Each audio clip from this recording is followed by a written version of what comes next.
This is a presentation of Northeast Streaming Sports.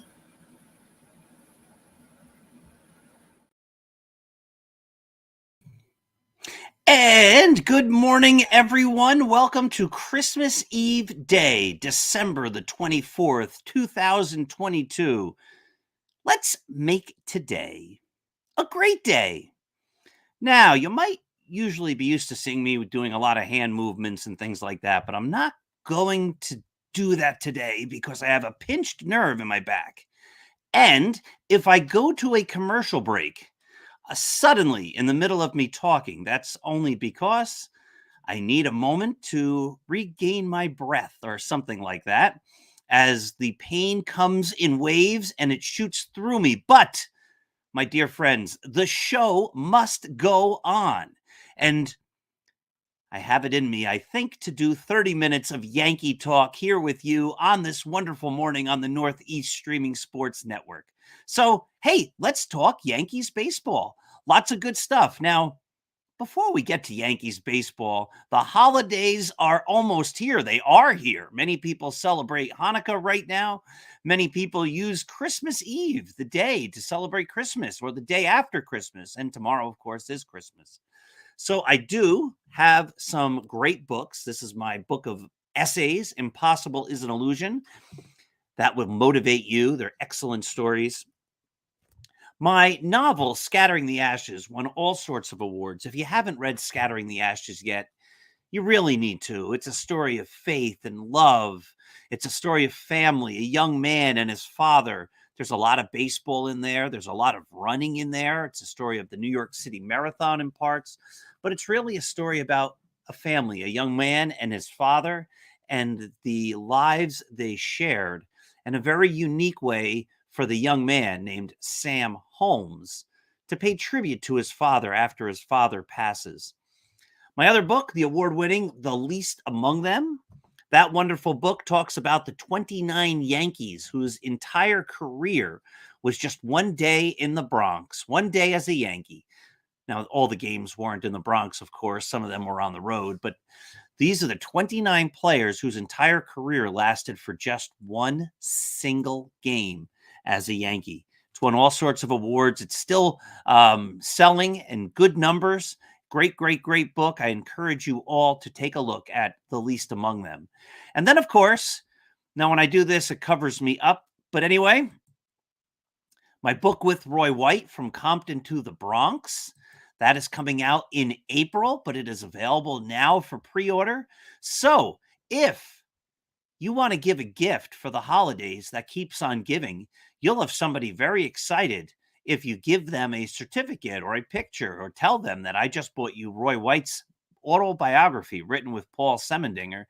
And then they will then get that book in April. So you give the gift to the people who receive it get very happy in December, and then they get happy again in April when the book comes out. It's going to be a classic. And Roy White, of course, one of the classiest, most wonderful Yankees of all time, one of the great Yankees of all time. He's there on the Yankee lists of greats in so many different categories, top 10 in almost every single offensive category. A world champion in 77 and 78, was on the 76 team, of course, came up with the Yankees in the mid-1960s, played with Mickey Mantle, Roger Maris, Whitey Ford. I mean, Roy White's story is just fascinating. Grew up in Compton, in poverty, and was able to stay positive throughout, faced segregation once he was signed by the Yankees and played his minor league ball in the Deep South. Played them, once his career got going and once the Yankees got good with Thurman Munson and Reggie Jackson and Greg Nettles. And then he goes to Japan and plays with Sadahara O. He's the first player ever to win a World Series, or a Japan Series, which is what they call it in Japan, with the Yankees and the Giants, the two greatest teams in each country. And he won the greatest title for both of those teams as a left fielder.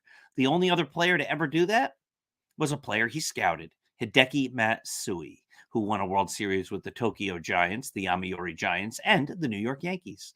So I highly encourage you to go out and get yourself a copy of From Compton to the Bronx. It's a phenomenal book. All right, so far, what are we, about 5 minutes into this thing? I haven't had any major pains shooting through my system, but that doesn't mean one won't come.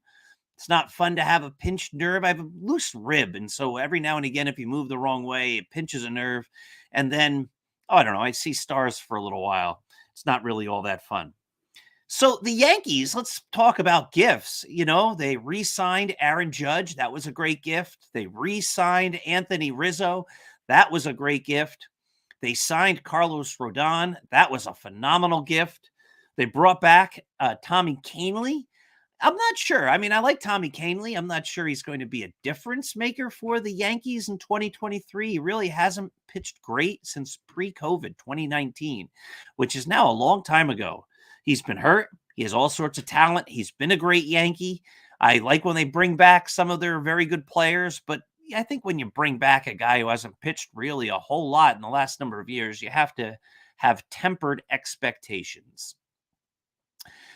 But they don't have a left fielder. And, well, it seems like every single day, the options for left field are dwindling.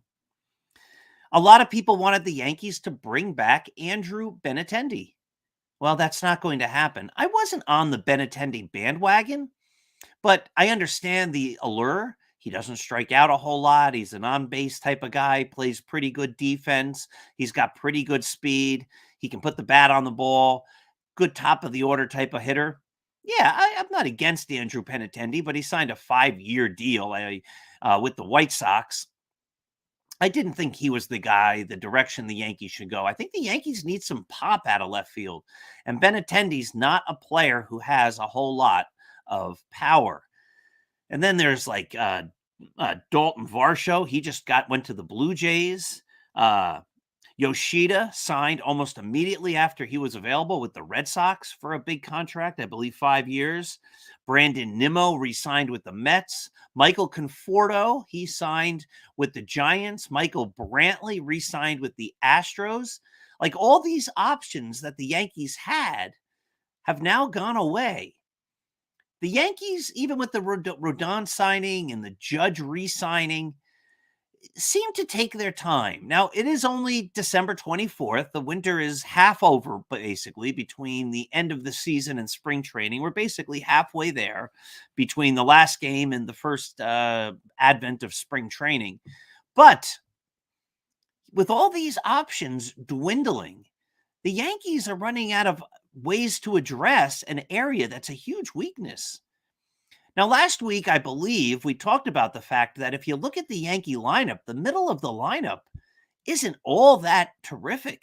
If Aaron Judge isn't fantastic, well, they could be in trouble. They don't have a whole lot of middle of the order hitters. I mean, maybe people are still high on Giancarlo Stanton.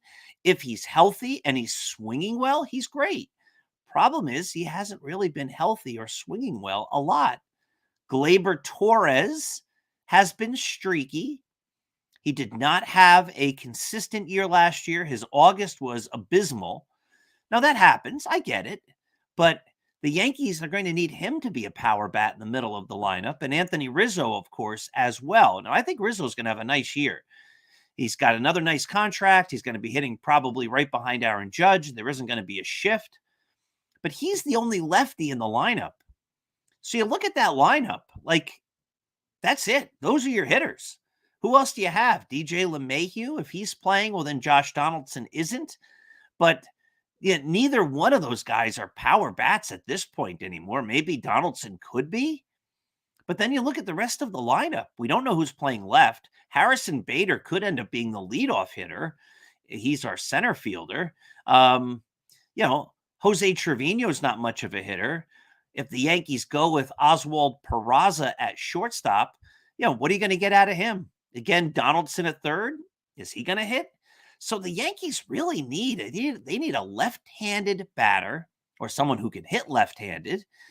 And they need somebody who can hit with power in left field, because I don't see anywhere else where they can address the issue. Bader's playing center field. See, there's that pain. Sorry about that. Bader's playing center field. So he's the guy who's going to be there. Judge is playing right. You're not going to get rid of him.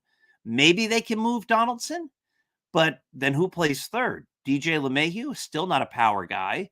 IKF at shortstop or Peraza at shortstop. I don't think you're going to get much offense out of them. When we talked about second base with Glaber, we talked about first base with Anthony Rizzo, and we talked about catcher and DH with Trevino as the catcher and the DH being Stanton.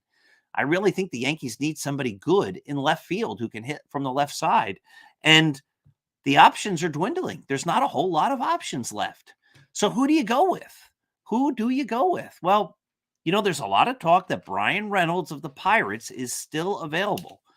It sounds like the Pirates are asking for a small ransom, a king's ransom maybe, if you will, to get Brian Reynolds. But I think the Yankees almost have to go all in. The Yankees are in a weird situation because their core, their best players, including their best pitchers, are not young. Let's go through those guys again. Garrett Cole, over 30 years old. Carlos Rodon, he's 30 years old. Rizzo's over 30. Judge is over 30. LeMahieu's over 30. Donaldson's over 30. Trevino, believe it or not, is 30. Higashioka is over 30. Stanton's over 30. You look in the bullpen. Clay Holmes is over 30. Wandy Peralta's over 30. This is not a team that's young. The guys who are carrying the team, really outside Glaber Torres and Harrison Bader, maybe, are all over 30. And some are in their mid-30s. That's not a team that you're saying like, oh, we could wait. If we could just, stay where we are for a couple of years, then when the young kids come, they'll be able to supplement the great players. They'll be able to enhance what we already have. That's not how it works. By the time the young kids, the Jason Dominguez's and maybe the Anthony Volpes are ready, you might be a year or so away. And in a year or so, the window with guys like Giancarlo Stanton and Anthony Rizzo and Josh Donaldson and so many of these other players might be closed. Yankees really have to win now. And, well, if you're going to win now, that might mean you have to make a trade that's going to hurt, maybe in the long term, in order to get a guy like Brian Reynolds. The Yankees sometimes don't seem, well, for a long time, it's almost been proven. I think it has been proven that they don't go all the way in. They go partially of the way in. They go sort of in. They go in just enough to be very good, but they don't go in enough to be great. And the Yankees are going to need to do something about left field to go in to be great. Without a great left fielder, especially one I think who hits left-handed and can provide some power, I don't know if the Yankees are really all that strong as strong as we think they are. They've got a great starting pitching staff, probably the best in baseball. But as we just went through, the rest of the lineup has its weaknesses. Defensively, they should be fantastic. But will they score runs? Will the Bronx Bombers score runs? I think they need another bat in that lineup. And I think they may have to say, you know what? We're going to have to get rid of some of our young talent. If they could hold on to Dominguez, I think they should. I don't think Brian Reynolds is the player you give up your supposed superstar prospect for. And Harrison Bader is a free agent at the end of next year if the Yankees don't extend him, and I wouldn't until I see what he does over a course of a year in Yankees Stadium. So they're basically going to have a free agent, an opening in center field next year. So if you get Reynolds, who has been a center fielder, he could then slide back from left to center, or maybe Dominguez plays center in 2024. I think he's too close and with too high of a ceiling, according to everyone who knows about him, to put him in the trade. But I think really everybody else is fair game. The Yankees need to get Brian Reynolds or somebody similar. But I haven't heard any talk about a player who is similar to him who is available. Which brings me to this question about the Yankees moving slowly. Brian Cashman, who I think has been a good GM. I think Brian Cashman has done a fine job as the GM. The Yankees have been competitive almost every year. There were some down years, 2013, 14, 15, 16 in that area where they were saying, like, let us rebuild a little, and they didn't always make the playoffs. And the one year they did, it was a 1-and-out with the Astros. But for the most part, the Yankees are in the playoff picture every single year. They're over 500 every single year. They have been since the early 1990s. So Brian Cashman gets a great deal of credit for that. But one of the things he said at the end of the year, and I've talked about this before, and it bothered me then, and it still bothers me now, is this idea that results don't matter as much as the process. He says, we're not grading people on results, we're grading people on the process, and the process is sound. And maybe it is. And if you want to judge by being competitive and having above 500 seasons, yes, then the process is sound. If you want to judge by winning World Series, it hasn't been sound because the Yankees have not won a World Series since 2009. And as I also noted, if they didn't win that World Series in 2009, a year they did go all in, if people were looking all the way back to 2000 as the last World Series, 22 seasons, that's a lot of years without a World Series. The Yankees are lucky they have that 2009 series because it sort of tempers the length of how long this drought really has been. Because one World Series for the Yankees in 22 years is basically the worst the team has ever done since their inception in 1903. One World Series in 20 years, 22 years. This is one of the, if you judge by World Series, one of the worst periods in Yankees history. If you judge by World Series as one. So, yeah, Cashman has done a very good job keeping them competitive, keeping them above 500. He has not done a great job of getting them World Series championships. And I think that's the result.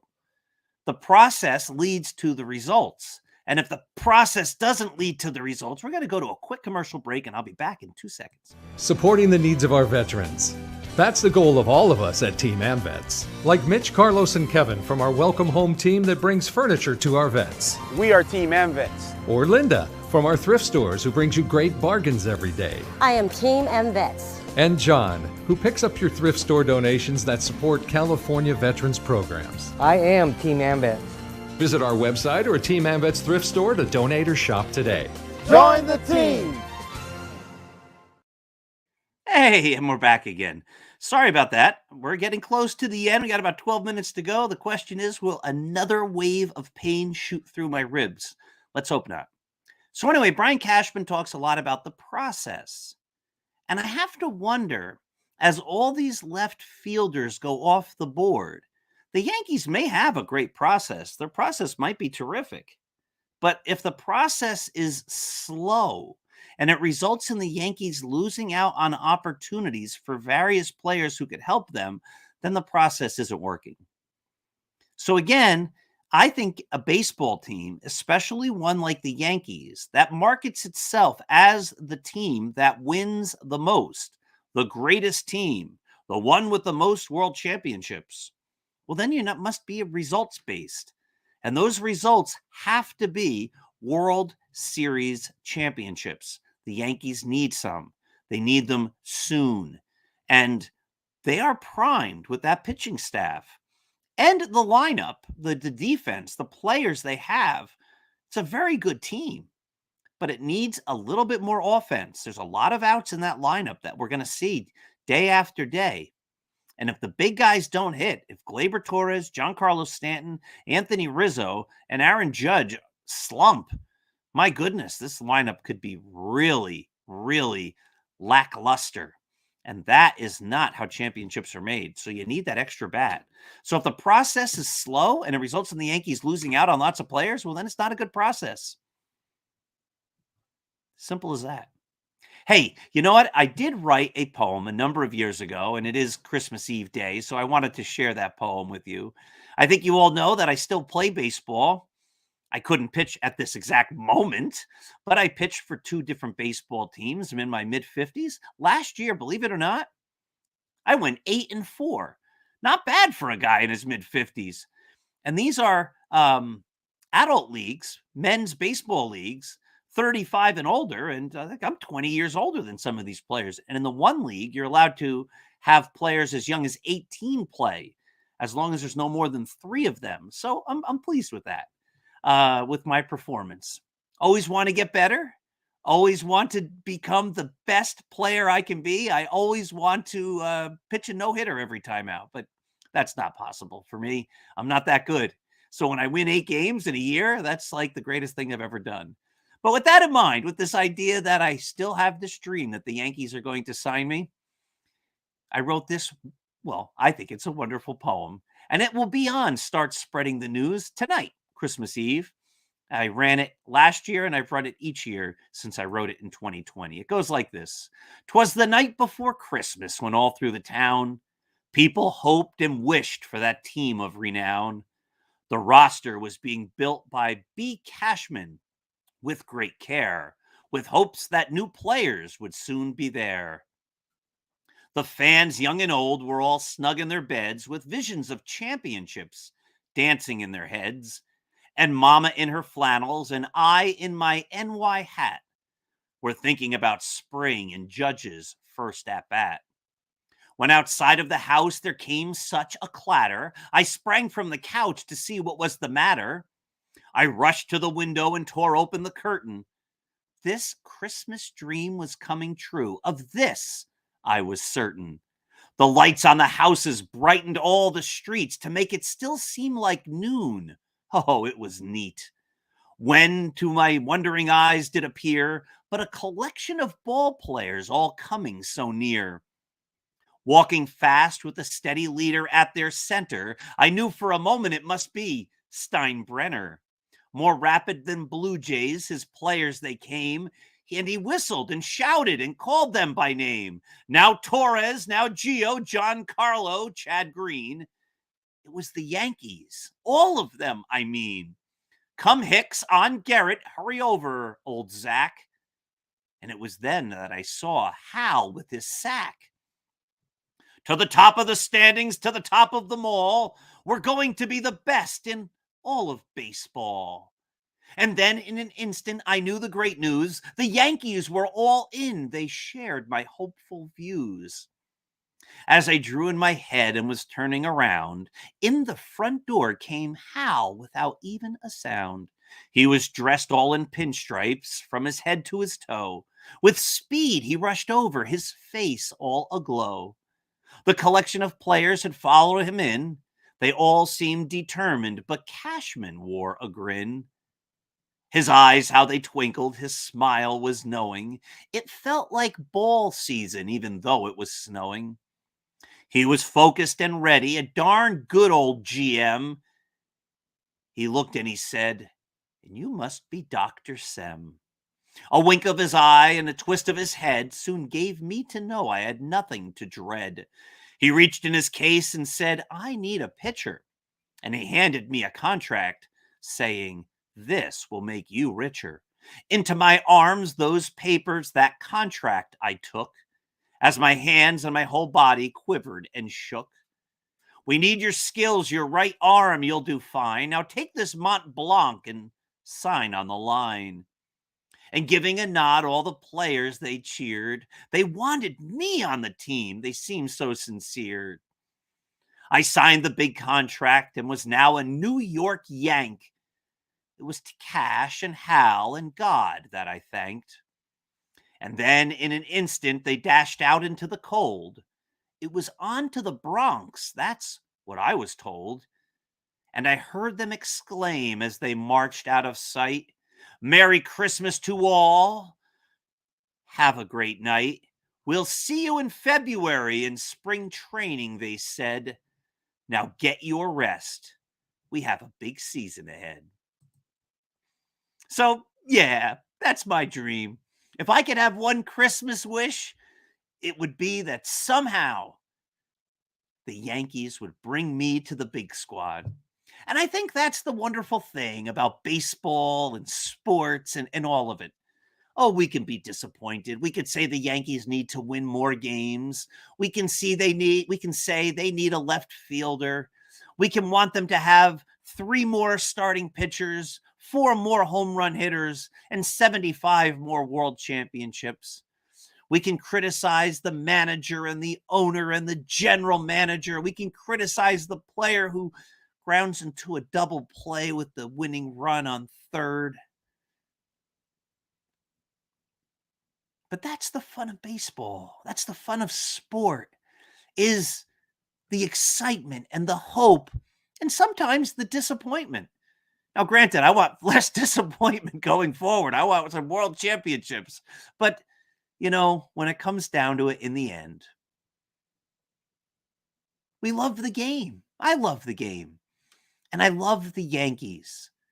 Sometimes when you love something, you'll be very critical of that thing that you love. And I can be critical of the Yankees. But deep down, I only want them to win. And I only want to watch them win more and more, bring all the great players in. But as they do and as they don't, it becomes fun to watch and root and take part in the whole thing. The season will come soon. But before then, we wind down Hanukkah. It's Christmas Eve. Christmas Day is here tomorrow. God bless. Have yourselves a wonderful holiday season. Have yourselves a Merry Christmas. I'll see you right back here next Saturday morning at 7 a.m. I can't wait. And I'll see you again on Monday night at 9 p.m. for the Start Spreading the News show. Merry Christmas. We'll see you in a few days. Have a great day.